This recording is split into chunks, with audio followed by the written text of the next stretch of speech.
هنر ابتذال است. یک عده دوستای ما از رباب و موسیقی و وسایل از این قبیل یک حساسیت خاص دارن. به نظر من خوب است هنرمندای با استعداد، هنرمندای زحمتکش، خصوصا در این فصل بهار، ما وقتی دوران زندگی پرتلاطم افغانستان نگاه میکنیم. ما یک انجمن روی نام غزنه باستان، محلی خان غزنه باستان ترجیح داده بودیم که جور بکنیم، چون که مشکلات ها بسیار زیاد بود در ولایت غزنی، چون هیچ حمایت نمی شدن هنرمندای محلی خان ما. گرچه ولایت غزنی زیاد هنرمندای داره و در جشنواره باید معرفی از ولایت خود ما میشد، به خاطری که غزنی من حیث پایتخت تمدن اسلام و ثقافت معرفی شده بود، یک شهر فرهنگی معرفی شده بود.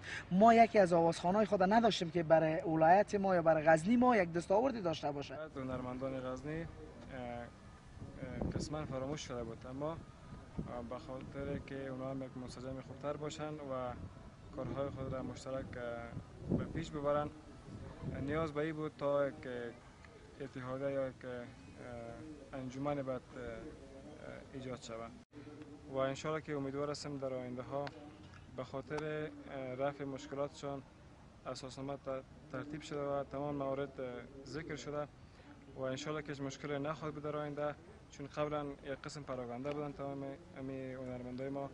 انشاءالله من بعد زیر یک چتر کار میکنن و به خاطر یک هدف و با رعایت امو اساسنامه و طرز العملی که در خدمتشون قرار داره.